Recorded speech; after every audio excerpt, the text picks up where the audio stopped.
sneakerheads and basketball enthusiasts alike. This is the only land, and I'm here to talk about today these. These are the PG4s. I got them as per usual in an 11.5. Obviously, I'm super late on a performance review. That's fine with me, to be honest. I just couldn't. I haven't been able to get a chance to get into a gym. I have kids and a job and all types of other stuff. The plan is after this quarantine crap, I'm back in the gym heavy, like super heavy, as opposed to what I had going on before.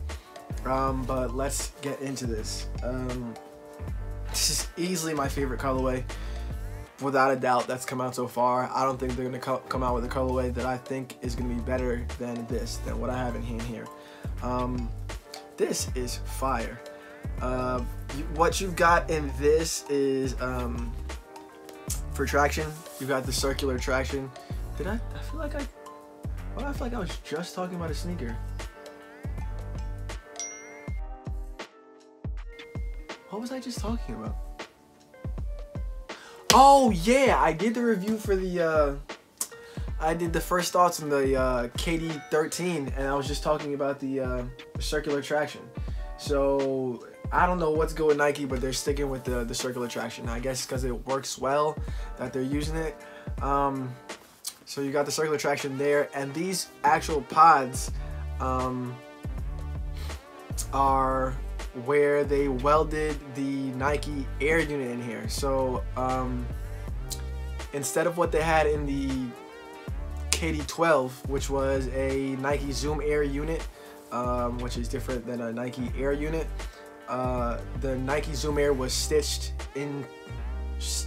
as to where the strobe would be, and this one is actually welded. So these little pods is where the Nike airbag is welded onto the strobe here, and then in here you can actually, through that window there, you can actually see the Zoom Air there. I don't see if I can get you guys a B-roll or something like that. So that's what they got for cushioning there. You've got some type of cushion, midsole cushion. I'm not sure what that is, I'm gonna be completely honest with you. On the side here, you've got what is supposed to be like a TPU section. It's not. It's really just a piece of plastic glued onto this mesh here. If you look at the sample pictures that they had, this is actually was supposed to originally be like a Velcro strap over, and instead they decided to go with the obviously the little zipper here on the medial side. On the outside of your foot, you have the you have the tight mesh. And this is supposed to be for a little bit less flexibility as you're, cutting left and right. And then for the inside here, you have the looser mesh, and that's supposed to just be able to give it a little bit of stretch, so when you're usually making a cut, you're making a cut with the outside of your foot, not the inside, right? So you want your foot not to be able to slide out of the shoe on this side, and then just gives a little bit more flexibility on this side, like I was saying. For this lacing system, you have the ability to tie them inside, or outside should I say, and then take it out of these lace hole loops here, and then put it on the inside and tie it on the inside. It very much reminds me of the 28s, the Jordan 28s if I'm not mistaken, where they had that big shroud that came all the way up top, and then you could open it and have it tied like that, or you'd have to have it zipped up and all of it was wrapped up in there. That was one of, to be honest, my favorite setups, just because I like the crazy look. But I also like the ability to have my laces tied up there, and then once they were in here on the 28, they weren't going anywhere. Like, you're not having your shoes loosen up. I don't know if it's because the zipper was so tight or what the case was, but your shoelaces weren't going anywhere.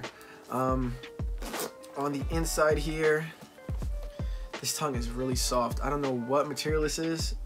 It's really soft. So I was actually able to take out the insole here. It pretty much comes all the way out. I don't want to take it all the way out because I know that it'll have it's going to be a little bit difficult to get it back in because it has that like sticky property, so it doesn't move too much. But from there you can see the that Nike airbag, and you can actually push on it, get a little bit of the feeling. It's not like super soft in my opinion. This is obviously before I've even put them on, done a performance review, anything. It doesn't feel like super soft. It doesn't feel like the Nike Zoom airbag or Air Zoom bag, which was, in my personal opinion, the best setup I've ever played in regards to cushioning. So soft. I think this will be similar, but I don't think it's going to be exactly the same. I don't think there's any chance that it's going to be exactly the same. Obviously, it's different setups. It's got to feel a little bit different.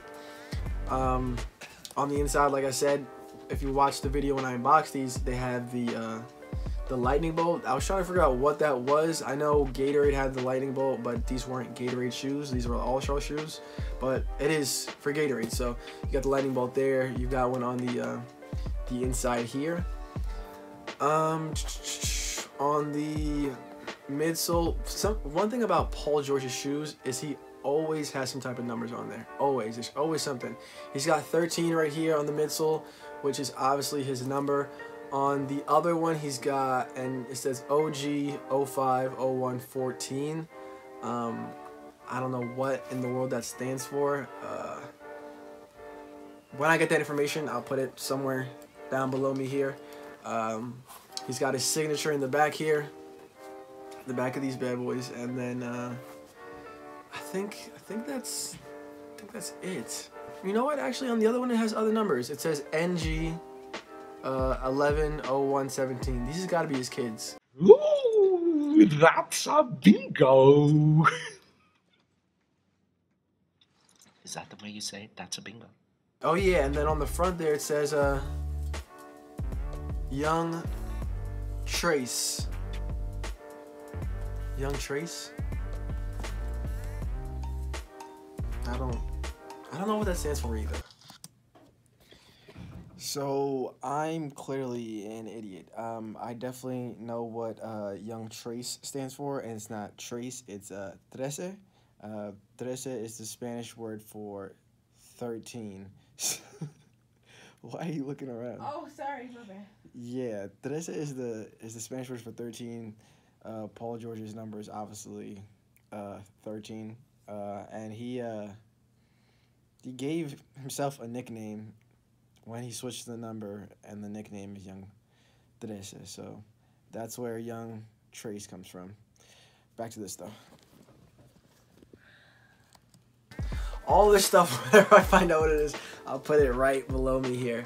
But that's pretty much it. It was just a quick review. I think, like I said already, this is easily the best colorway. It looks like some type of rainbow monster threw up all over these. This is probably one of the nicest shoes I have. I'm not gonna lie to you. In regards to colors, in regards to basketball shoes, I don't think I have a better looking pair of sneakers. And I have a decent amount of sneakers in regards to basketball shoes.